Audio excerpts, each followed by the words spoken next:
All right, let's get into it. Chasing Kendrick by Casavelli.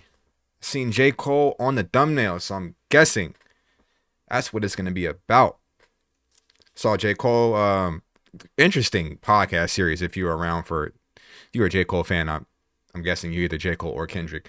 J. Cole had that interesting episodic podcast series where he was talking about how he was ahead of the pack and then Kendrick came and slowly surpassed him. And he was talking about how it was like having someone ahead of you. He thought all he had on his mind, Cole speaking, was I gotta catch Drake. And then Dot comes around and he's like, oh shh. And then for a long time he's trying to figure out where he placed amongst the other two. And then he ended up finding his place and just like, I'm just gonna do me. Because at a point in time they were putting They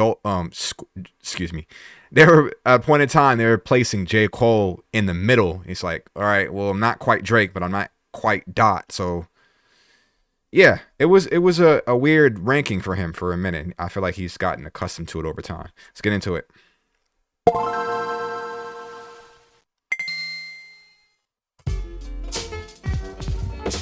Before there was considered a big three, there was kinda a big two. Kinda. He got like a Zarbon. Second name from Power Rangers from the sky. He got that type of like powerful delivery. You got like a Shao Kahn Raiden delivery. Hold on. Let me tighten up. My fault. And though Drake was very much reluctantly looked at as the leader of the new school, the antithesis to that once upon a time was a J. Cole. After the viral acclaim of his mixtape trilogy, the Come Up, the Warm Up, and especially the cult classic Friday Night Lights, Cole was back against the wall. He had to drop that with his back against the wall. Ooh, classic, man. Classic. I'm so happy you put those on streaming services. Shaping up to be a contender for the throne of his generation.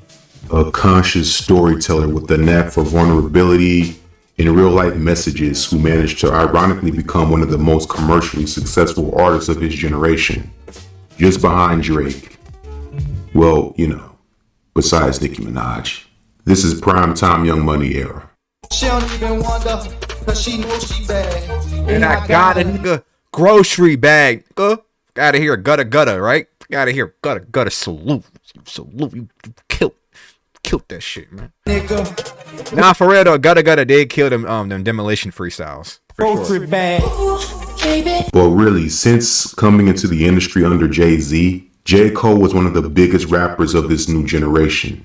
Hip-hop is competitive. From about 2010 to 2012, it was Drake versus J. Cole that the blogs liked to pit against each other. And they'd even feed into the hype sometimes with a few subliminals of their own.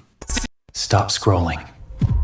Were you locked up at San Bernardino Juvenile Hall? These ads always cook me right when I'm getting into it, but the content creator got to get paid. That's why I ain't got no ad blocker on it. Seamless transition, I'm the new fresh prince, getting pennies for my thoughts. Rappers claiming they sick, I heal niggas for good. A couple y'all ain't took a field trip to the hood. Hey, me, I'm fresh prince, I'm Will Smith to the hood, baby. Ain't saying names, but we not the same. I don't feel like this is a Drake diss. I don't know if like that's what he's getting at, but I never thought this was a Drake diss. All that money in the bank don't change the fact that you lame. But you know how the Story goes, you didn't shock my style, you didn't stole my flow, you didn't see me down, you didn't know hello, and you wonder why, man, you know. But it never escalated to and you should let them boys know too. Show them niggas everything I showed you. I'm here feeling like 50 back in 02, and everybody saying I'm the man. So true. a point where it became more than just a subliminal competitive rivalry. They ended up collaborating to put the beef rumors in the morning, but they really close though. Speaking of that J. Cole episodic series in the winter that he dropped, Jay said some embarrassing and this is where in the point of the podcast series, this is the turn that he took. He stopped giving like J. Cole was like, I'm just gonna do me. It was him, it was Cole. I'm speaking about him. It was Jay-Z, it was Drake, and it was Ebe, Cole's manager. Jay taps Drake and points at Cole like, won't you give him a hit? Won't you give him a hit? Won't you give him one of them ones? I would have crashed out, boy. To bed with songs like In the Morning and Jodeci Freestyle a little bit later. They even filmed themselves Jodeci back going into a Best and hoes like Jodeci. All right, I'm gonna stop being annoying. My fault. Buy and purchasing each other's albums in order to support one another, deading the beef rumors. And while J. Cole was still in the midst of cementing a legacy for himself during the making of his second studio album, Born Sinner, there comes a new guy who just entered the aftermath/Interscope building. One of the last acts from the blog era has really come in with the mainstream support to back him. And this was, as you know, Kendrick Lamar. Since Kendrick It's dangerous, bro. He's dangerous. entered the bigger picture, J. Cole's lane as the token conscious rapper was never quite the same. Now, J. Cole and Kendrick had been very well acquainted with one another for 2 years at this point and were even good friends. Kendrick's stardom was growing at a rapid pace, surpassing many of his peers in just his breakout year. He wanted to sign Dot. Found out he's already TDE. He was like, damn. You mean I gotta compete with this? 2012. To put this into perspective, one of J. Cole's biggest gripes with his career was how difficult it became for him to release his debut album due to label politics. Jay-Z wouldn't give his album Sideline Story a release date until J. Cole could make a hit single to promote it with. He needed a breakout hit. Hov put me in the lab with Stargate. Shit was like detention now. And this is when he first signed in 2010. Cole legitimately struggled with this for a while, with a few attempts at songs like Who Dat,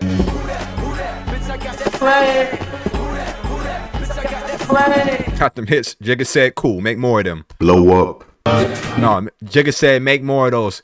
Cole got delivery, bitch. You like the journals. They fucking with me cause I'm real as shit. Well, if you feel the shit, here goes some real as shit. Cole Hive here, boy. Yeah, you done ran into the right one now. Bitch, I'm about to blow up. and Higher. Man, I'm finna take you higher. We about to set this bitch on fire. Pour a little gas, spark up your lighter. You might not be the one, but you the one that I desire. Hey girl, I'm finna take you higher. We about to set this bitch on fire. Pour a little gas, spark up your lighter. You might not be the one. Yeah. Due to Jay-Z's high demand, Cole would grow overwhelmingly frustrated at his lack of success There go eat. trying to create a hit single, refusing to work with any other producers or songwriters that Jay-Z had recommended him in the process. But through adversity, trial, and stubbornness, Cole would eventually overcome this hurdle and create a song passable enough for Jay-Z to finally give his debut I wanna see you work out for me. Yeah, you gonna talk about that one. album a release date. Straight up, now tell me, do you really wanna love Me forever. I'm about to say an embarrassing story. All right, so Sideline Story came out. It leaked 2 weeks before. My homeboy Franco Johnson, I can say his government name. Franco Johnson was like, it leaked. I'm in college, freshman year. He said it leaked. I usually go check out the leak because it's like, leak is out, right? I was like, I'm like a hardcore Cole fan because they saying that Cole's gonna flop. He talks about the later like double job projections. It was off Jodeci Freestyle. Because they was fully expecting there was even a bet on Cole for him to fail. So I'm like, my nigga not about to fail. Not if I got, and I'm dead broke. Never had a job in my life. Probably using some money that my mom gave me type shit. So 2 weeks, it leaked 2 weeks before it came out. I was like, fuck it, I'm gonna wait. I wait 2 weeks. I don't have no whip. Straight lame shit, boy. I am on skates. Facts. I used to, if anybody like went to CSUN and you remember in 2011, you remember Nick on skates. That was me. And Red Beats headphones. Yeah, I was listening to J. Cole and Wale and all the blog era rappers. So I cut class. I'm at CSUN. There's a hill going down to Target. This is where CDs is. They don't even sell CDs no more. They sell vinyls though. I'm on skates. Why my ass? I'm on it. I'm on this bitch. I fall, tumble down that bitch. Swear to God, I feel like it feel like a cartoon, like some dog shit. I get my ass up, and I complete the mission. I go to Target. I get that Sideline Story. You thought I was gonna stop for my nigga Cole, but I'll never forget that. I ate that bitch. I ate all gravel. I had a gravel sandwich, just rolling down, tumbling down that bitch like goofy, like a Gal ended up falling short of label never ever. expectations, but due to the great commercial success of his album Sideline Story, Workout would later climb again and peak at a whopping number 13 on the Hot 100. The pursuit of crafting a hit single was a rigorous one. But all in all, the challenge just made Cole that much stronger of a songwriter and hitman. He actually played Can't Get Enough first, and Jay was like, "You're close, you're not there yet." And then Workout came to him while he was in a hotel room. He heard the Ye. He heard the Ye joint, Workout playing, and he rushed to his computer. That's the beautiful thing about him being a rapper and a producer. He can just cook up the idea right then and there. He probably had to wait to get into a session and like, yo, send a loop, yo, wait. He was able to capture the magic while he started the feeling. So that's such a benefit that producer rappers or producer singers have. That's the leverage they have over just rappers and singers that are not a producer as well. So he's able to capture the magic, lay it down, and he just looped that joint. And then he talks about it on stage. I'm sure you've seen it that like, you know, Ye's wilding right now, but like I'll always be appreciative of Ye because he cleared that sample for me. I think he's cleared like 2 or 3 samples for Cole, if I'm not mistaken. Maker for the future of his career. The following year, March 2012, it was announced that Here come the bad man, the boogeyman of hip hop. He barreling through that bitch. Nobody knows. Nobody had no idea except for niggas in LA. I'm from LA. He had a show. Kendrick Lamar had a show with Section 80. He had a show at the Whiskey A Go-Go, 6 hours long. We was waiting for Dot for 6 hours long. Niece is getting tired, boy. Like we was fucked up. And he came in and crashed that bitch. She killed. I was like, yo, he finna be one of them ones. I knew then for sure. It was right before Section 80 came out. I think Section 80 came out in August of 2011. August, I think, of 2011. And to me, everybody says that his first album was Good Kid, Mad City. I like to think his first album was Section 80. But you may disagree. I don't know. Kendrick Lamar had signed a deal with Dr. Dre's Aftermath and Interscope. And in that same year, landed a massive hit at the time with Swimming Pools.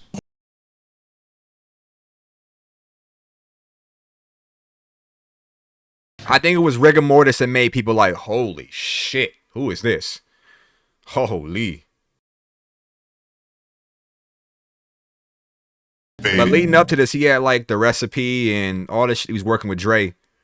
And then he had that joint, Cartoons and Cereal. He had a bunch of joints leading up to this. He had that West Side Right on Time with Jeezy. And I went to go see him again at LA Live. I saw him again right before this album came out. I probably want to go see him. Is that Delicious? Anyways, I'm getting off track. He had a concert at LA Live. I think Good Kid, Mad City dropped in October of 2012, if I'm not mistaken, because Dot dropped The Heart. I think it was the one. He had Rock on it. And he had Soul. They dropped like 3 or 4 bars each, and he was like, "Will you let hip hop die on October 22nd?" That one, y'all know what I'm talking about. And we were just hyped for that bitch. We was hyped for that shit. We had no idea that it was gonna play out like we had no idea that Good Kid, Mad City was gonna play out like a movie. Like everybody who played Good Kid, Mad City for the first time and was there and got to listen to it for the first time in the moment, you understood when you took off the headphones off the last record, it felt like you just left the theater. Swear to God.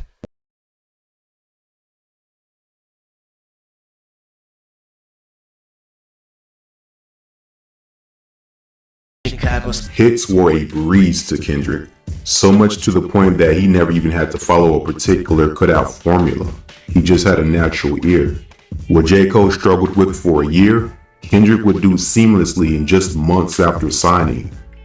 But I want to say on this point, because he's saying while Cole struggled and Dot kind of caught the ear right away, I do believe that the development in TDE, that Punch, Top Dog, and everybody had him. He had Soundwave. He had everybody in there in that operation. There was a lot more support for Dot than there was for Cole. Cole was essentially on an island. There was no other rapper really. Like the only one closest on Rock Nation was Management Wale, and they were both like. You see how Wale came off of like attention deficit, and he ended up getting dropped. They actually undershipped him. He had to go to MMG where he reinvented his career. Thank God, and ended up being a success. Ambition is a fire album, by the way.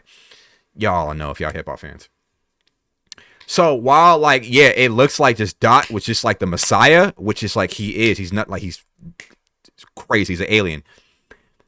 Drake was on Cole was on an island where it was like Jay was shooting his shit down. Everything him and Ebe would take the records up to Jay and he would just tell him no. And it didn't seem like Jay was giving him any like constructive feedback to like, yo, like this isn't it. Tweak this and you'll be good. He just was telling them this ain't it. And even sometimes he would say this is it and then tell Ebe and Cole, nah, never mind. You need to go back in.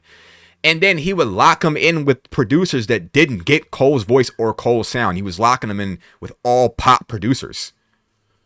So it's just like Dot just had more structure and people that understood him. I just felt like Cole felt like he was at war with the label. And I don't think Dot had that for a very long time until maybe recently with contractually, but it wasn't even Sonics. It was like contractually with Top Dog. And they're still, you see, they're still a family knit, even with him going on to do PG Lang with Day Free. They're still a close knit, very close. Cole, it wasn't like that. It was just like, yo, like, nah. Jay was giving him like something. He was giving he told Cole, stop producing your own music. And now I feel like that's the leverage he had even coming into getting the deal with Rock Nation and Jay, was the fact that he was a producer as well. And this is all in the episodic series. Like Cole was like holding back tears and was like, no. And that's where the stubbornness comes in that he mentioned. Casavelli, excuse me, I forgot. Don't mind me. I apologize if I got your name wrong. That's the pushback. Like, I'm going to do it my way. I don't give a shit. Most distinctive attribute of Swimming Pools is the fact that Kendrick managed to drop one of the biggest rap records that year without having to dumb down his technical style or slow the pace of his rapid fire syllable flow. He also got a fucking layup with fucking problems. And to be fair, it's Drake's record. He did give Dot. So Drake did. I got to give him credit. We got to give Drake credit where it's due. He did a lot for Dot. I'm not saying like Dot didn't deserve and it wasn't putting the work in and it wasn't like a Top Dog product, but he did get some help. So like Drake feeling like, yo, I did nothing but help him, and he got this attitude towards me. This is without me knowing anything that's happening behind the scenes. I don't know what really happened and transpired, but that's why Drake is on the record, the newest record. He's like, you switched up on the gang and supported a hater. I don't think Dot is a hater. It's well documented on my channel. I was supporting Dot. I say, whip that boy ass, Dot. Whip that boy ass, Dot. That he would come to be known for. Swimming Pools was a home run and pushed Kendrick Lamar into the mainstream. All without having to cater to make the cliche girl record. A formula J. Cole would become reliant upon during the early stages of his career. Nobody's perfect. Fire. Perfect smile. Fire. I know he liked Power Trip more. Power Trip is where Cole found it. He was like, okay, I got it. I understand. Workout, Power Trip, She Knows, Can't Get Enough. But it wasn't just hits that J. Cole had to worry about. Later that year, Kendrick's major label debut album, Good Kid, Mad City, would drop and was immediately deemed an instant classic upon release, both critically and commercially, even outselling J. Cole's debut album, which had just released the previous year, with hits like Money Trees, Bitch Don't Kill My Vibe, and the viral smash Mad City. This is Good Kid, Mad City is where shit started to change for Cole. This is where he started to get in his head a little bit more about the competition. He was still admirable and there was still respect there. But what he had said, it was like, you got the critical acclaim and that bitch sold? Because he didn't get the critical acclaim for Sideline Story. He still sold 240 first week, despite being doubted, which was a win, but he wasn't able to bask in it because they was bashing it in. I love Sideline Story, but when Good Kid, Mad City, it was like, oh shit. And then, it only got progressively harder because, of course, Dot comes back with some Pimp a Butterfly and fucks it up even more. It just fucks it up even more, so it kept increasing, and then it took for Cole to look within and see exactly where his place was in amongst the big three. Good Kid, Mad City was praised for his ingenuity and creative storytelling, and this is around the time that Kendrick will begin having that word thrown on him. Same old phone?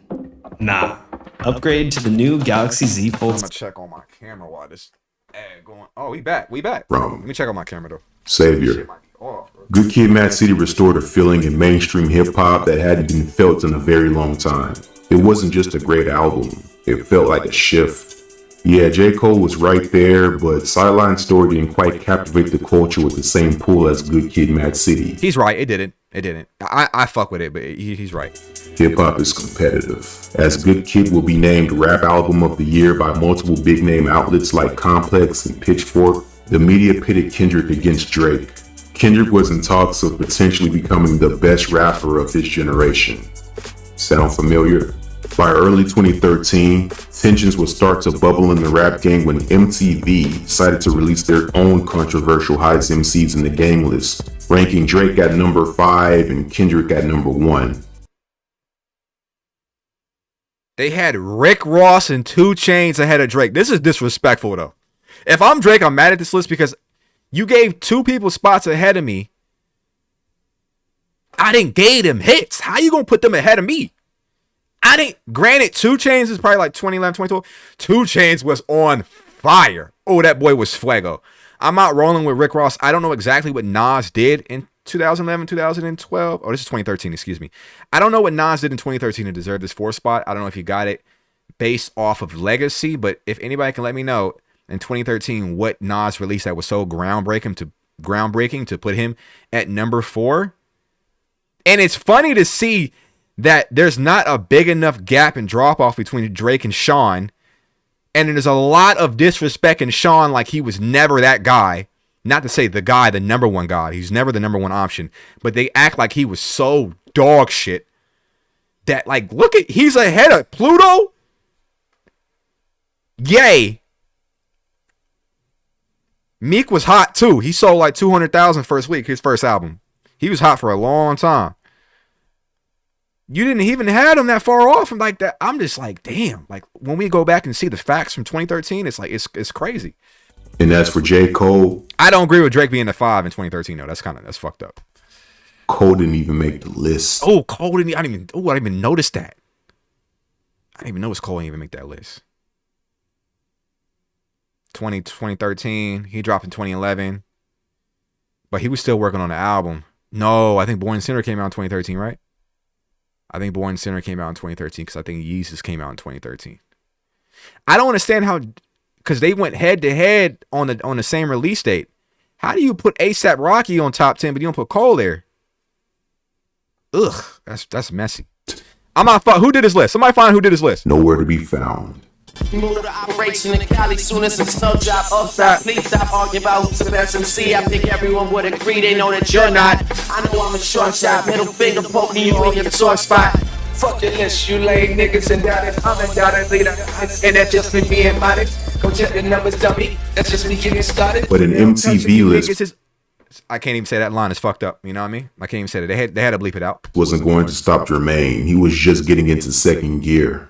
With his now newfound skill set in crafting hits alongside his newly acquired mainstream recognition. If Cole had rapped like he did on Born Sinner, Voluminati, I'm not saying rap that way the whole way because you had to do your hits, you had to do Crooked Smile, you had to have Power Trip, you had to have She Knows, you had to have those records to balance out the appeal. And later did him a benefit because he was able to have such a widespread audience and a diehard cult fan base that liked him for different things. You need that to have a diehard fan base. But if he just was smacking them with like Voluminati, oof. If I have about 4 Voluminatis, nobody's saying shit about Born Sinner. Nobody's saying shit. Swear to God. J. Cole would drop Born Sinner and the album performed greatly. He even dropped it on the same release date as Kanye West's Yeezus and surprisingly outsold it on its second week, making Born Sinner J. Cole's second #1 album in a row. Born Sinner was definitely a huge step up from Cole's previous album Sideline Story, and to a lot of fans his best project to date. But 2013 was equally just as impactful for Kendrick as he would continue to go on a hot feature run with verses on Nostalgia, Fragile, Collard Greens. Nostalgia was the same year as Collard Greens? Love Game, and more, proving himself to be one of the best feature assassins in the game currently. The guy even jumped on a song with Tech Nine for crying out loud. Not a lot of mainstream rappers are doing that. But as we know, Cole too, but Dot has always done his best to like. He said it when he was talking to Ferg. They caught up. It was on camera. He was like, the goal was to remain underground. But I think underground in the sense of his morals and his integrity. Like he's never too, like he mentions Killer Mike. He did a song with Tech Nine. You know, he's always constantly doing records with Push. He's on a Clips album recently. He's done records. He mentioned Rakim. He mentioned, he's always kept the essence and the purity of hip hop in his spirit. He just was able to have that type of acclaim and success that is kind of unparalleled for someone of his mentality and heart. But everything would change with the release of the infamous Control verse. But Jamaica, Big Quick, Wale, Pusha T, Meek Mills, A$AP Rocky, Drake. This is the record that got Puffy whooped on. This right here. Mac Miller, I got love for you all, but I'm trying to murder you niggas. Trying to make sure your good fans never under you niggas. They don't want to hear nothing more now. The worst on you niggas. Kendrick was already damn being hyped by every hip hop forum and rap publication. So by the time Control drops and he flexes to bury all of his peers in the name of competition, it only confirms suspicion. Control wasn't just shock value. It was Kendrick directly addressing the elephant in the room. He was winning. Everyone knew it, including J. Cole. Hip hop is competitive.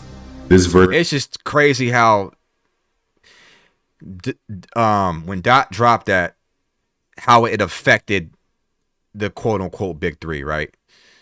Drake took it in a way like, I put you on your first world tour. I put you on my album.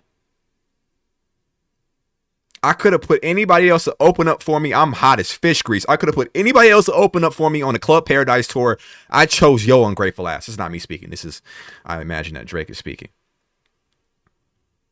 Fuck him, right? He came on Power 106 and basically said that. He just like, it's a moment, and then he came on and then, he had an interview with Elliot Wilson on Crown and he said that. He was like, do you know anybody else up playing it? Do you know? It was a moment. It was high. It came and went. And then he's probably going to cover the fact that he subliminally dissed Drake on the BET, the Hip Hop Awards freestyle. He's like, high five on you. I'm bulletproof. That one.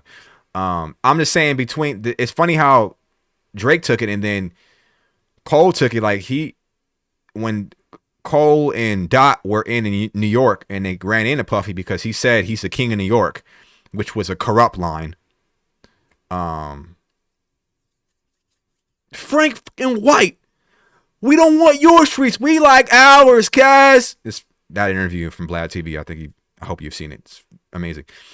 I'm saying that like J. Cole was right then and there when Puff pressed him about the Control line, and he had to get busy. If Cole took it the same way as Drake, he probably would have let Puffy whoop on him. But he stood 10 toes down. That's a real nigga facts. This became one of the defining moments of 2010s hip hop and caused what seemed like a million responses from rappers that were mentioned. I hear you loud and clear, man. That weren't mentioned at all in half of New York. And how does Kendrick follow up on this with the most viral verse in B? Is LeBron saying, hold on. I just will understand why he feels, because I know that Drake just recently covered up the LeBron tattoo and he's like, yo, you switched up, because, I see you at the pop out. You've been writing gangsters headlines. LeBron is congratulating Dot in 2013. Like, if you had this long problem with LeBron celebrating Kendrick, why didn't you check him right here? You should have checked this shit early. This is 2013, him saying this is real hip hop at its best. And this is over the verse that you got mad at, Drake. I don't get that shit.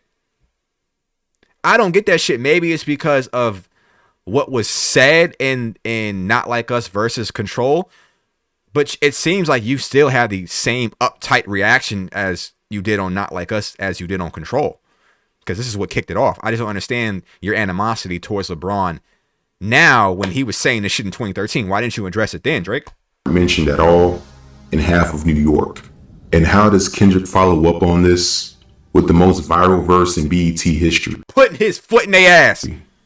What are we doing? I'm about to crack the Da Vinci Code. Yeah, and nothing been the same since they dropped Control and touched the sense of the rapper back in his pajama clothes. Ha ha, jokes on you. High five. I'm bulletproof. The competitive Isaiah Rashad is in the back, right?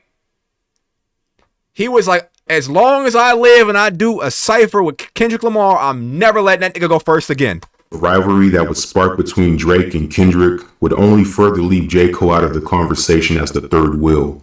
And while J. Cole had reached a new peak in his career both commercially and in terms of quality, Kendrick had made so much noise that year that ultimately when the end of the year list came out, it was pretty much the Kendrick show. That's the thing. Hip hop is all about noise. Like in terms of the rankings go and writers and people when it comes to their memory, and we have to acknowledge that these lists are filled with bias, just being honest. Even if I were to do my own list, it'd be biased. It's subjective. Some of it's based on like, oh, that's obvious, he should be there, but a lot of it is politics and bias. Noise is what I notice over time. Maybe you can disagree with me. Noise is what gets you placed higher in rankings. If you can make the loudest impact, it's going to put you ahead of a lot of people. Again, sweeping the 2013 BET Hip Hop Awards for Best Lyricist a second time in a row, MVP of the Year, Best Feature Verse for Fucking Problems, and Good Kid, Mad City just made the cutoff date to win Best Rap Album over Born Sinner. J. Cole wouldn't take home a single He was salty as shit up here. Salty. award that night. Well, except this one award called the Impactful Track Award for Crooked Smile. What kind of fucking award is that, man? What type of Bondulo ass award is that? This Mickey Mouse ass award? What is this? Has anybody ever like heard of this award before? You heard of this award before? This Rudy Poo ass award. But truthfully, who gives a fuck? Exactly. Hip hop is competitive. And by this time, Kendrick Lamar wasn't just rookie in the game anymore.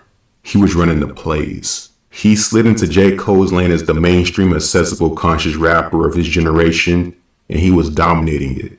Fast forward to 2014, J. Cole would begin to slightly reinvent himself and be more loyal to who he truly was. This is the version of J. Cole that we know of today. He dresses very modestly, no flashy clothes or iced out jewelry. He's letting his hair grow out. 2014 Forest Hills Drive is regarded as his best album by many because it's probably the purest version of Cole. I'd agree with that. Dropping on the tail end of 2014, right on the cuffs of 2015. And oddly enough, when J. Cole stopped chasing... And he dropped this with no single. So, I know I'm talking a lot. If you got this far in the reaction, you enjoy me, but there's going to be commenters that's going to be like, yo, he's talking more than the video. I'm just so excited about this video and this history because this is like me coming up, like the 17, 18. This is what I love. This is all we talked about coming up. First year of college, but tailing off of high school. Like we just something we love. Anyways, I say all to say, when he's rolling out 2014 Forest Hills Drive, right? He dropped one. He dropped a trailer. He dropped I think the trailer for Do You Wanna Be Happy? That one. He did that one, and I think he did. If that was, I don't know if it was For Your Eyes Only or this one where he was like on the bleachers. It may have been For Your Eyes Only when he went back to a high school. But he had no single. He announced the album and then dropped it. He had no rollout. Ani, if you're Power 106 and if you're an LA person, Ani, I don't know, she started at Power 106. She's with Big Boy Radio. Ani was in my journalism class. I was sitting across from Ani. And Ani was like, Cole's coming out with the album. I said, there's no fucking way, Ani. He has no single. And Ani looked at me like, it was like a smirk. She was like, you don't even know. He dropped the album. So to drop the album with no single and in this direction, and then he had, all the memes, double platinum, triple platinum, no features, all that, no role models. He had the smashes on this joint. no role models played. If you're from LA and even if you live in LA and you remember 2015 and 2014, even into 2016, no role models was consistently played, like disgustingly, the amount of play it got. And I just thought that story lives on with me with Ani. It really does. In the Girl record, he ended up with the biggest hit of his career. No Role Model. I'm not just gonna talk straight bullshit. I'm just gonna let you know. I've never seen this video. I'm not gonna talk straight bullshit when it comes to Cole. I'm not. I'm really not. I'm gonna talk that talk because I'm a Cole stan.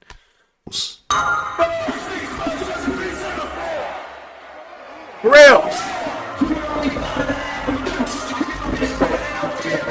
Around this era, Prophecies that I made back then in the Ville. Fulfilled. You could tell the Control verse had some influence on how Cole was approaching the competitive aspect of rap.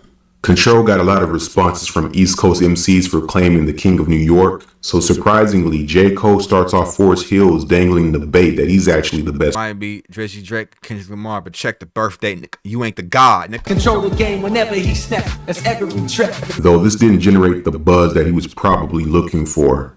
The same track he explicitly name-dropped Drake and Kendrick, positioning himself as the God MC Rakim in comparison. I do think he backs it up with Fire Squad, though. I know he's talking about it didn't have the same impact as Control, but like he has some joints on that bitch, just like, oh yeah, Fire Squad is one of them joints, just like, ooh.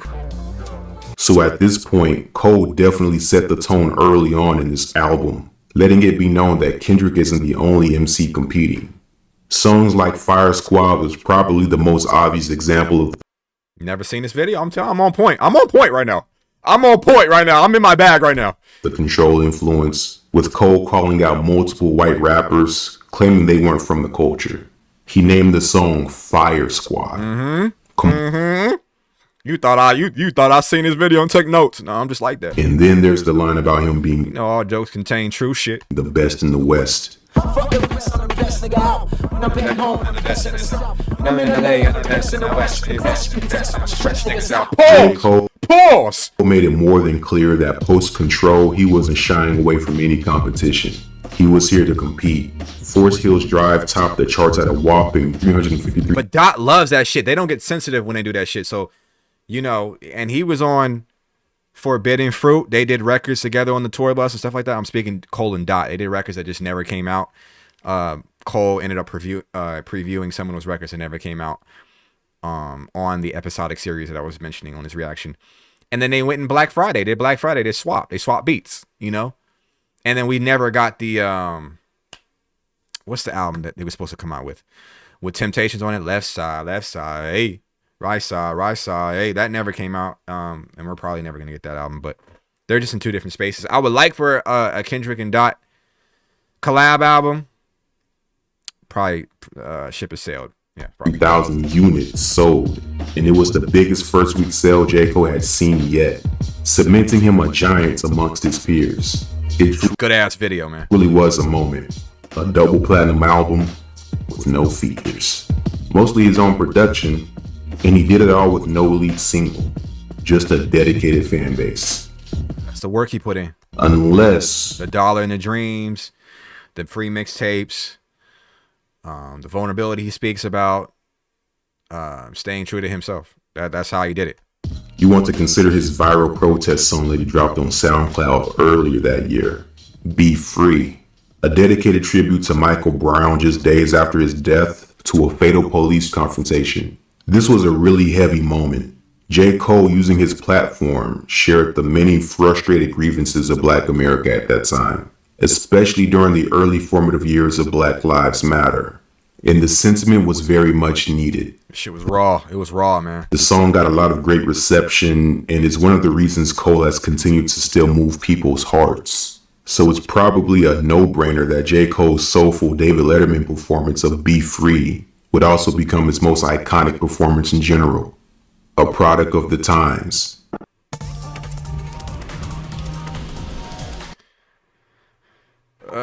Man, shout out to Cole. Hey, if you're a gun owner who wants to shoot better, then turn this down while the ad passes by. So I can't hit the skip on it. All right, we got it. We good. We straight. We back.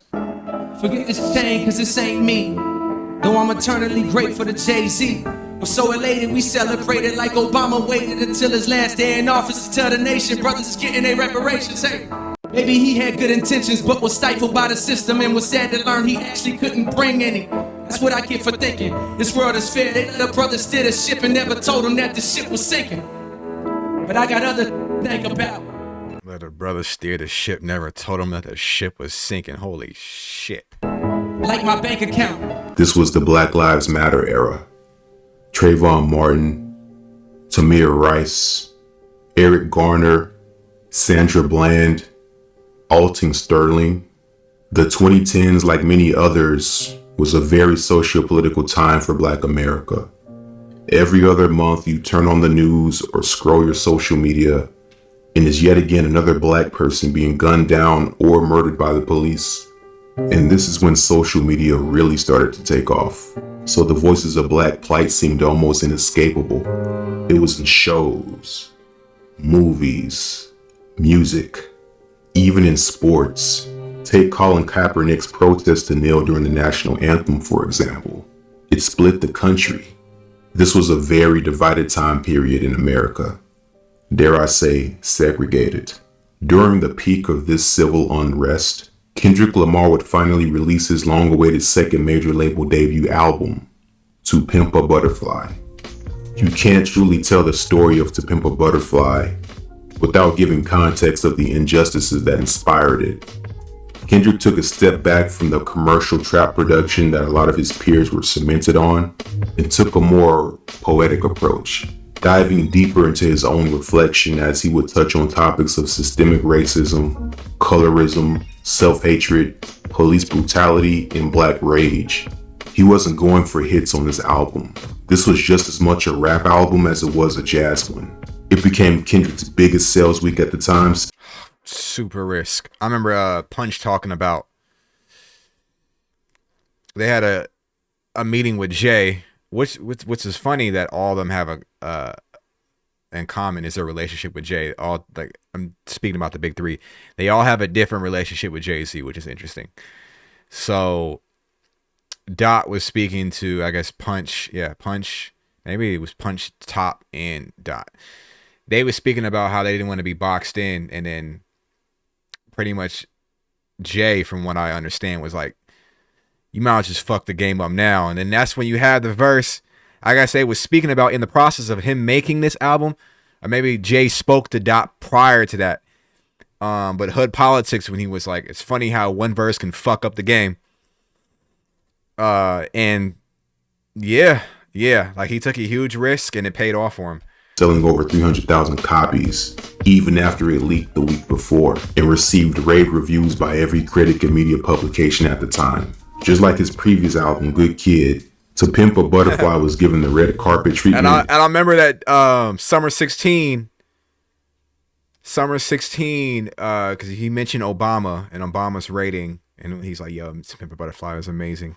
And I guess, you know, the president used to do the president's list, and he was featured. Dot was featured on there. I don't know if Drake was featured on there. And I remember on Summer 16, Drake had a line, they're like the whips at Obama and we bulletproof or something like that. The line was something like that.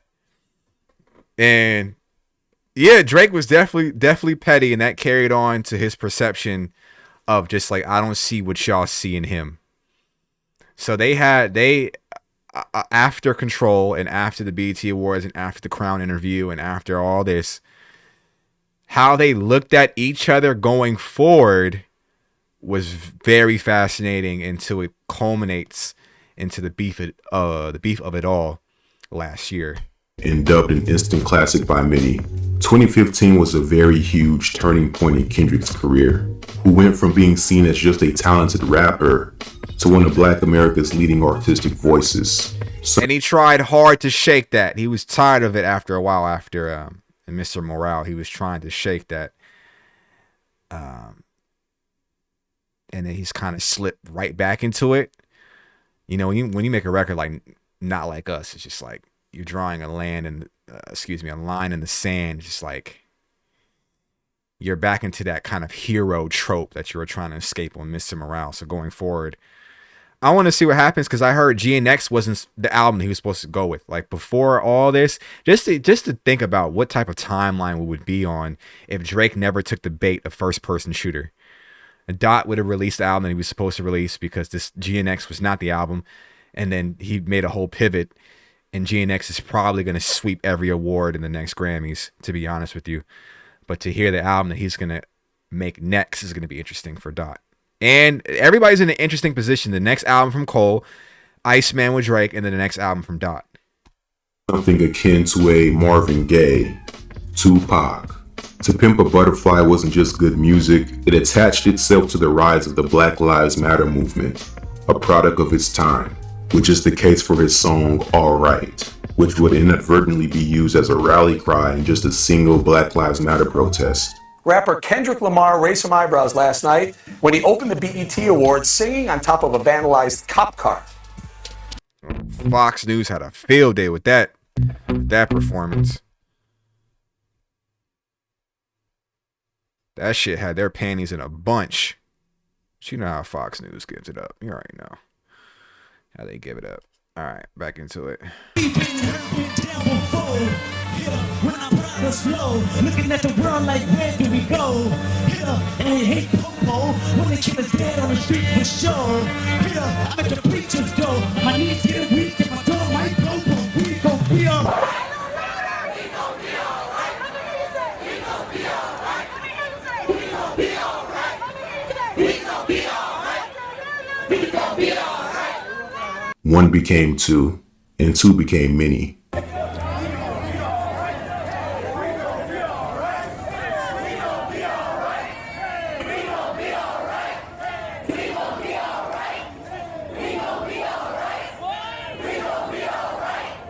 Imagine your song is the closest thing to the song of the revolution. Would you rather have a song of the summer or the song of the revolution?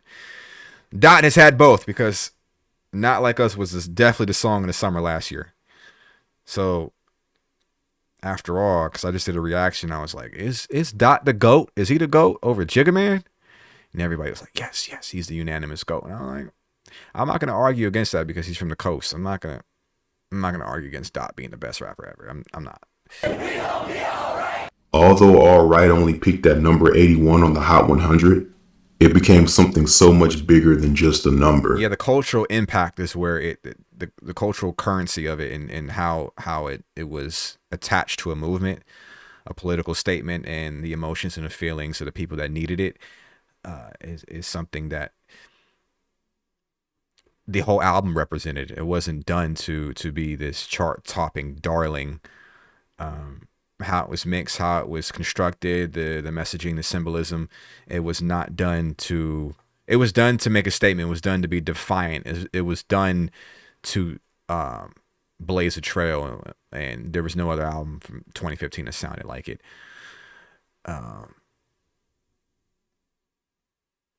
Yeah. I remember Drake had that line, 30 for 30, of What a Time to Be Alive. He's like, they hit you noodle and take your girl to the movies.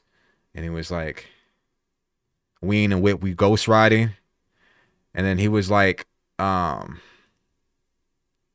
kids is losing lives. And if I hold my tongue about it, I'll be crucified. So everybody was consciously and politically aware of the things that's happening around them, and it placed a lot of responsibility on the culture's most celebrated artists. Like all of them had to contribute in their own way, and I know Drake gets a lot of flack for contributing the least, but he did contribute nonetheless. It immortalized itself to a movement. All Right had become the official protest anthem against injustice for a new generation, forever ingrained in the consciousness of Black America. While hit a noodle and take your girl to the movies, that one. You know, if you're a Drake fan, you know which bar I'm talking about. What a Time to Be Alive, 30 for 30 freestyle. Be Free became an afterthought. Hip hop is competitive. Speaking of, who remembers Black Friday? I'm on point with it. Later that same year, J. Cole and Kendrick decided to do something special, competitively rap over one another's beats from their latest albums, as a way to promote their rumored collab album. Cole choosing Alright, Kendrick choosing Tale of Two Cities. This was another big moment, especially since there's a lot of overlap between Cole and Kendrick's fan bases. And as viral of a moment this was yet again another moment where Kendrick would absorb all the spotlight, leaving J. Cole's performance. Dot ripped through Tale of Two Cities. I would have actually liked for Cole to do something like Hood Politics, so they could have like doing All Right, where it didn't box him in, but it wasn't a record. It wasn't a record tailored to Cole getting off. Whereas like I think Hood Politics, or something with a grittier feel. And I don't know if I could think of any record from To Pimp a Butterfly that would have done that effect more than Hood Politics. A lot of them, let me see, Not Institutionalized, Not How Much a Dollar Cost, Not These Walls, Not King Kunta. Yeah, probably Hood Politics would have been the best one to do that on. Performance over Alright in the dust. You can check the views yourself on whose verse people go back to more. All Black Friday did was confirm the roaring, inescapable narrative that J. Cole had been fighting since 2012. Kendrick better. Year after year, K-Dot was proving himself to be the best rapper in the game. And if there was a debate before, after Black Friday, the gap between the two was undeniable. Kendrick was no longer competing with Cole. Drake was his real rival. And who could forget the following year, where Kendrick would put on the most controversial performance in Grammy's history, scolding white America while paying tribute to Trayvon Martin.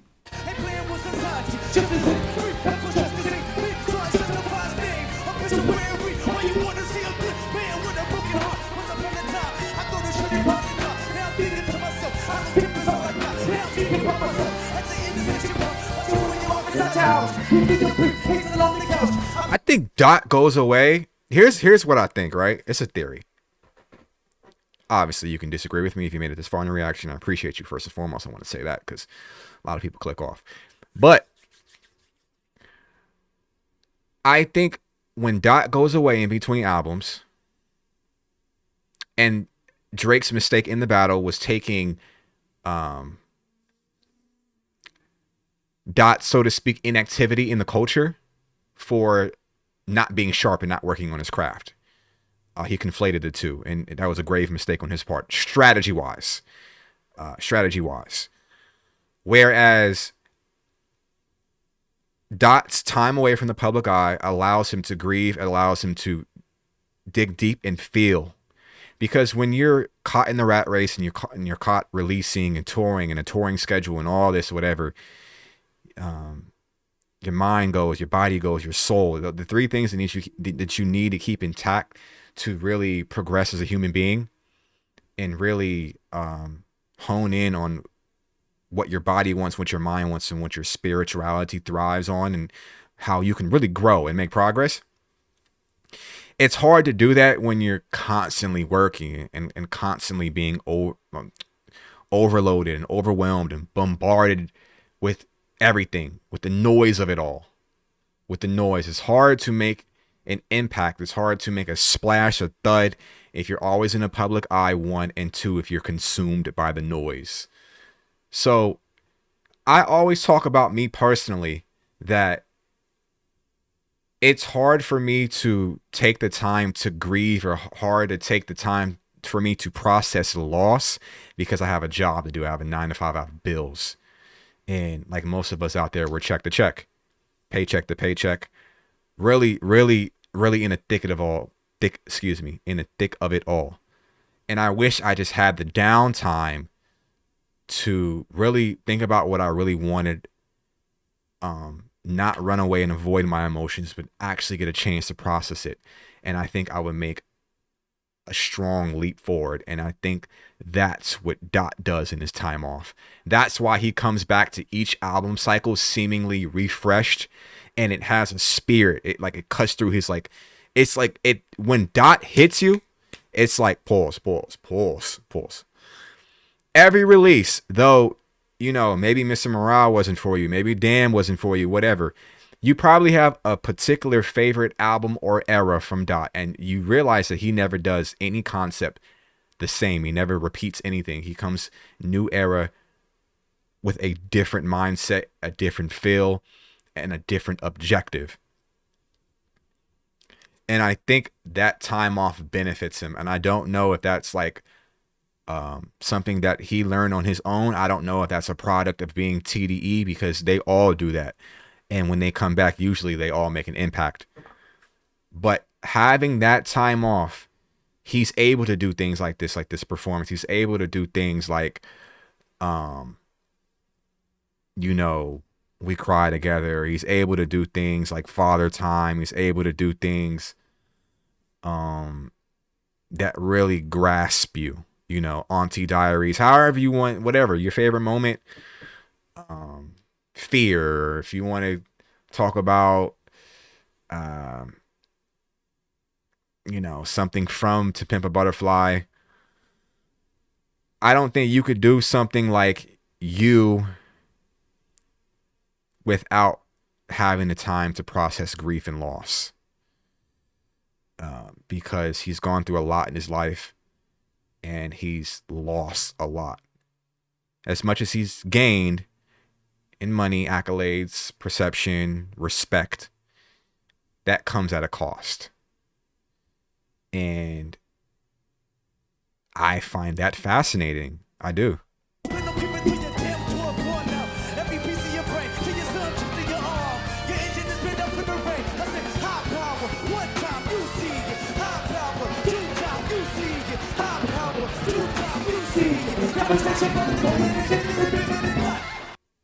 Guess which student has a better chance of getting into an Ivy League school? Boy, I don't give a damn. I went to a state college. All right, back into it. So controversial, the Grammys had it scrubbed from their YouTube. Damn, I didn't know that. While also sweeping every single rap category, including Best Rap Album over Forest Hills Drive, Kendrick was becoming a real threat. I think that's the last time Drake submitted an album for the Grammys. Maybe 2016. He didn't submit More Life. I don't think he submitted Scorpion. I don't think he submitted another album after that. Correct me if I'm wrong. Someone who had the critical acclaim, accolades, classics, but also the raw skill to back it up. No matter how far J. Cole's career soars to new heights. Cazavelli, what's your name again, brother? You were in your bag for this one. Yeah, you're in your bag. Kendrick was always there, just a few steps ahead. Goku and Vegeta.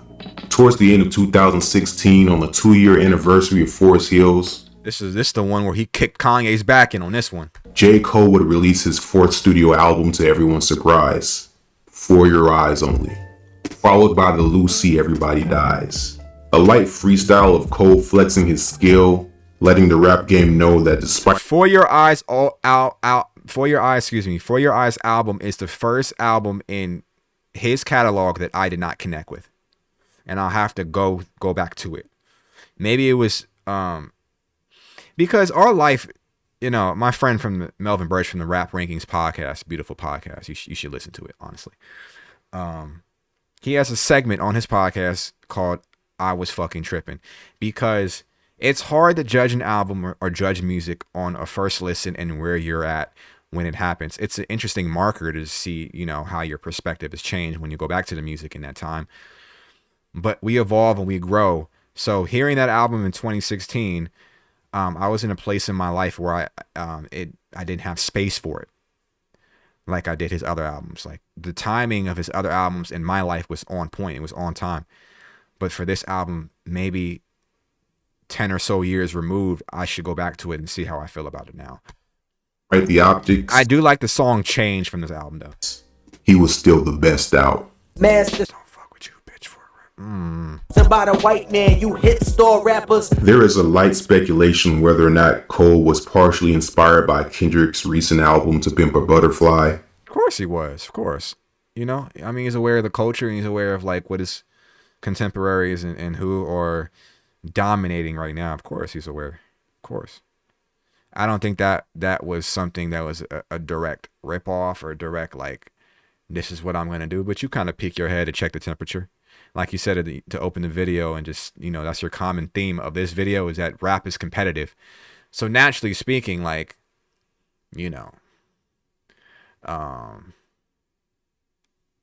Shea is gonna want to know what Jokic is doing, and KD is gonna want to know what KD was gonna want to know what Braun is doing or Steph is doing.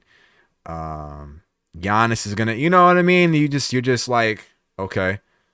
In the off season, you're gonna go and retool. So yeah, like when he's not doing radio runs, he's not on tour, he's not inundated and consumed with the process of putting out the music while he's creating it. I mean, you're gonna be in your, whether he's in Carolina at the bomb shelter, or maybe he's in LA, or maybe he's in New York, wherever he's at, he's probably gonna have like something on a monitor, and it's gonna be, whether it be E, whether it be Boss, other Dreamville people are gonna be talking about like what you think about To Pimp a Butterfly. It's gonna be the dialogue. Like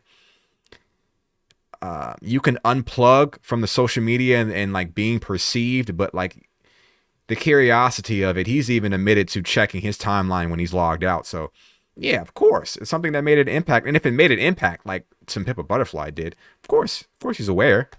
Given the black and white album covers, acoustic jazz production, long-form storytelling narrative throughout the track list, and the literal title track For Your Eyes Only being J. Cole's version of Sing About Me. But overall, For Your Eyes Only was received well and landed a pretty successful hit with neighbors. It's commonly placed among the neighbors think I'm selling dope, some of J. Cole's best bodies of work. Surprisingly, Cole reached another milestone 6 years into his mainstream career. Let me know in the comment box if you're still watching this down below. It was a sample for Neighbors, and he flipped it again. It was a different song. So he flipped the sample in a different way for two different songs. Let me know in the comment box what the other song was. I'm forgetting right now. Selling nearly 500,000 copies. Woo! No single. First week. Even when critics tried to remove him from the conversation. He had Deja Vu after, but no single. J. Cole was an immovable object. But Kendrick was the unstoppable force. 5 months after For Your Eyes Only, in 2017, Kendrick Lamar will drop his commercial blockbuster with Damn, cementing him into top. He didn't even give my nigga a year to breathe. He said, nah, I'm on that ass again, man. 10 territory, and crossing him over into superstardom. With his lead single, Humble, becoming the biggest rap song that year, peaking at #1 on the Hot 100, making Kendrick the only other rapper of his generation alongside Drake and Wiz Khalifa to obtain such a feat. This is when the Kendrick-Drake comparison shot to new heights. Damn would outsell Drake's More Life that same year, bringing in a jaw-dropping 600,000 units sold its first week. And I think, I can't speak for Drake, but a lot of people that are in Drake's sphere, Reddits and communities, was just like, he may be hotter than him right now. We're going by sales. We're not going by, of course, being the best rapper is all encompassing. It's the respect, the accolades, the reception, and the sales. But I think he had the full package right here. At this point in 2017, it was Cole's here. Drake was like that. And then in 2017, it was like this. And then Dot went away again. And then Drake never takes his foot off the gas. He's always in your face. Pause. And that's how I perceived it. Proving that Kendrick could also compete with Drake at his own game. A conscious nigga that went commercial making conscious albums. Damn would end up sweeping the Grammys once again, winning Best Music Video at the VMAs, and even unlocking a new achievement in hip-hop, with it being the first rap album to receive a Pulitzer Prize. During one of Kendrick's shows at the Damn Tour, my friend at the Rap Rankings podcast said they got that wrong, and the Pulitzer Prize should have went to Pimp a Butterfly and not Damn. But the writing on Damn is brilliant, so I think it's the right album to get it for.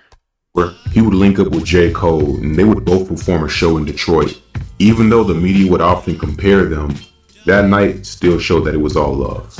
And this one particular show would light a spark in Cole that partially inspired the move for his next album. The following year in 2018. Oh, we gonna do that. Hold on.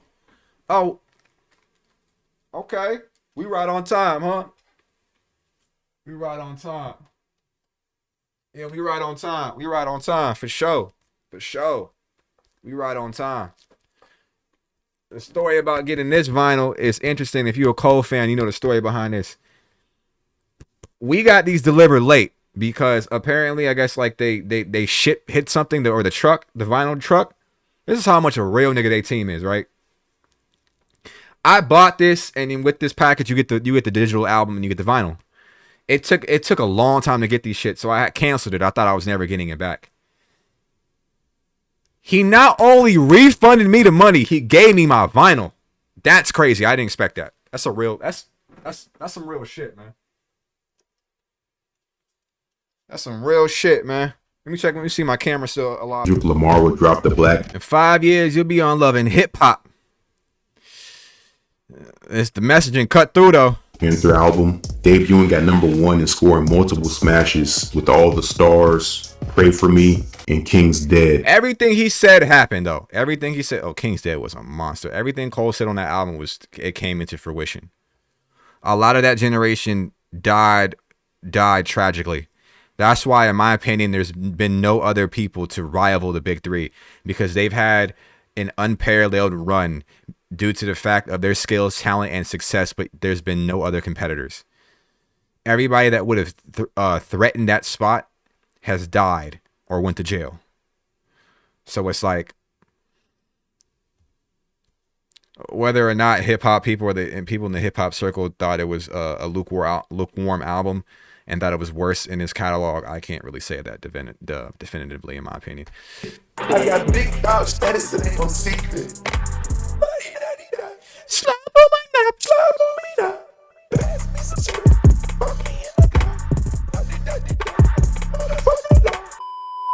With J. Cole once again losing album Z for Everything Is Love, and Lyricist of the Year yet again to Kendrick Lamar for the 6th consecutive year in a row.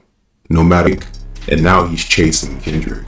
He was beginning to realize that no matter what he did, he'd never get the same artistic recognition as Kendrick Lamar. Not escape the boogeyman. They both can't. So he focused on what he did best, rap. From 2018 onward, Jermaine would go on one of the biggest feature runs known to rap. Starting smoking shit. Johnny P's caddy smoking shit, boy. That boy was smoking shit. With Royce the 5'9's Bob Lobo. Smoked that bitch. And I think they was on a record with Jeezy together where I think Dot and Cole was on the record on the Jeezy record. And I think Cole kind of got that boy, I ain't gonna lie. Year after year, month after month, it was Cole just hopping on several Johnny P's caddy in that Bia record. Oh, the cadences on that Bia record is fire. Cuts going from hit singles to R&B records to deep lyrical cuts with reputable MCs. It's on that single with Dirk right before he got picked up by the feds, man. They thought Dirk thought that them kids was singing along that chorus was gonna stop him from the feds coming. No, sir. No, meant to be protected. In the common consensus, Cole is bodying everything. This feature run would smacking shit, boy. Last about 5 years, from 2018 to at least 2023. His presence was felt more than ever in his career. Perhaps that's what Cole was missing, being active. While Kendrick Lamar was MIA, nowhere to be found, Cole came outside and he stayed outside. That's why I think everybody was very mad when he decided he was not going to partake in the battle after he took down 7 Minute Drill and all that, because it's like, you're in more of rap shape to deal with Dot. That would have been a better matchup lyrically than what Drake had to offer. And we were just like, because all Dot wanted to do was keep it hip hop anyways. And then Drake, when he gets in the battle, he likes to throw personal shots every now and then. He's like, all right, well, I got you on that too. Slap that boy around. But if they would have kept it straight hip hop, I think we got robbed of like a really great back and forth lyrical exhibition. I think we do, because of the disrespect that was levied early. We were robbed of just rap shit, but you know. To prove that hard work can beat talent. During K-Dot's absence, the Dreamville Collective would really start to take off with acts like Ari Lennox, Earth Gang, and JID. The group collective former Dreamville artist Ari Lennox. Revenge of the Dreamers 3, which dropped in 2019, was also another critical moment that year, with hits like Down Bad and Under the Sun. A compilation album was something that TDE would talk about for years, but Dreamville actually went and did it. I actually got to hear the Revenge of the Dreamers 3 album early because I was working at Warner Chappell at the time. And, you know, they got to check in with their, you know, when you got publishing, you know, you got to check, you know, you got to check with the A&Rs to do publishing, so they want to hear your records and everything. So they were able to play some of those records early, and it was fire. I heard Down Bad early. I was like, ooh, this shit crazy. And it was received extremely well. There was a lot of TDE versus Dreamville comparisons, and while TDE artists were sitting on the bench for whatever reason, Dreamville Fest, which was a major event for Cole fans and concert goers alike. But things really started to look up for Cole when he Power 106 Freestyle was crazy. Dropped his culturally acclaimed album, The Off Season, in 2021. His 6th studio album. This album was one of Cole's best received albums critically, landing him much chart success, selling 280k units first week. Hold My Hand is powerful from that album. One of the highest selling rap albums that year. You know, on this album, Cole was making a statement. He may not have the hits. He do got the hits. Let's chill. He got the hits. Awards or the same industry politics in his favor, but one thing's for sure, he was the best rapper. I finally got my that beat that he's playing in the background. I saw him. He did a in San Bernardino. He did Rolling Loud in 2021, and he walked off to that song. That was his last song on the set, and I got to cross off my bucket list of seeing Cole perform because I never got a chance to, and it was a beautiful performance. Beautiful. Carolina, finest, another nigga with New York stamp. Honest, out in Queens with the fiends, I'm your honest. Whole world, I'm mistaken for a sinus infection. At this point of his flexing, boss is next in line in the 10th this time. Play the game right, nigga, he gon' rest his mom. In the sands of Sudan, where she rests her mind and find peace, cause the son will be fine. He got the city on his back, and I got him on mine. You think I'm lying? Shit. Step 1, got the bill on that. Shit I predicted in my raps, I done did all that. Yes, please, eat rappers, check please. Here's a tip, why niggas grip my testes. You want shoot and shoot, don't play with me. All this shit out the South since slavery, nigga. Stop talking about my nigga like he not one of the ones. Best ever. You talking about BET's Lyricist of the Year award, finally for the first time in his career. While Drake was watering down the market with algorithm music, and Kendrick was off somewhere riding beach cruisers in Ghana, there hadn't been a more perfect moment in J. Cole's career to seize the throne. And right before he could take that privilege, boom, guess who's back? That's his great. That boy that run that Twitter account, that's his greatest. He gonna tell his kids about this one. Kendrick's back. In 2022, Kendrick would release his 4th major studio album and his most vulnerable body of work to date, Mr. Morale and the Big Steppers. It had been about 5 years since Kendrick released another follow-up album to Damn, so much so that the narrative was that he had retired altogether. The impact of Mr. Morale wasn't questioned at all. This was a moment. K-Dot had a lot to get off his chest, and a lot of people that passed away in between Damn and Mr. Morale. So when he did this, he did the installment of The Heart, and he had the AI of like, I think O.J. Simpson may have still been alive, but Mac had died, Nip had died, Colby had died. It was crazy. To share with the world during his time off. Although the album did great commercially, this was K-Dot's most polarizing project of his career. On one hand, the critics absolutely loved it for its unapologetic boldness, while a lot of listeners felt it lacked severe replayability, making parody of songs like Auntie Diaries and We Cry Together. Mr. Morale would go on to sweep the Grammys once again, in the tour at the time, breaking the highest grossing hip-hop tour of all time. But the love for this album wasn't as felt as his previous major label albums. Something was missing. With Kendrick's fan base divided, he was at his weakest. And as the saying goes, strike while the iron is hot. As Kendrick would continue to receive Grammy nominations and acclaim for songs like Hillbillies with Baby Keem, J. Cole was restoring the feeling that he used to provide. The 4-year absence really left a vacancy for hard-spitting raps at a mainstream level, and Cole filled that void. Sometimes you got to go away and recharge your mind and recharge your spirit. Rap is competitive. It takes all your energy and your focus, and you got to be present. You got to be present in this craft, and I think it does rappers a benefit to just take some time away and come back. And while Kendrick was gone, a lot of youth culture started gravitating more towards J. Cole because he was everywhere. Who's better, Kendrick or J. Cole? J. Cole. J. Cole. J. Cole. J. Cole. As Cole kept That's changed a little bit. That has changed a little bit. his foot on the gas, Kendrick was still in the lead, but the gap had finally shrank since 2018. I think it's always going to flip though. It's going to be like, there's a lot of people going to say Drake's going to be, it's going to be, you know, it's going to be like that until they retire. People going to say soon come. I'm going to say Cole. Depends on what type of run they on. This would be a cold world. After decapitating Aubrey on the hit single First Person Shooter, people were rooting for Cole now more than ever before. There is one new guy definitely in the list for me now. Who's yours? J. Cole. The last couple of years, he's proven to me. I'm almost there with J. Cole, but I'm still torn between him and Kendrick. If you're talking about just bars, I'm talking about I only have to bars. give it to Cole over Kendrick. The talks of there being a big three were reopened, and to secure his crown, he was just one classic away. Fall off. The fall off. With this album, he would remove all doubters.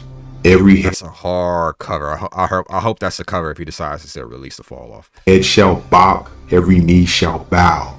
He'd finally have his turn on the throne. Something he's been chasing since 2010.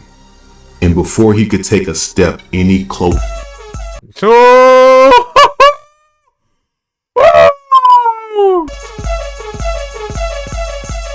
And he gonna end it like this? That's hard. That's hard, boy. That's hard, boy. That's hard. That's hard. That's hard, boy. Good ass video, man. That's hard. Yeah, that's hard. That's hard. All right, I'm gonna get up out of here. Good ass video, man. Casavelli, good ass video. I'm out of here, man.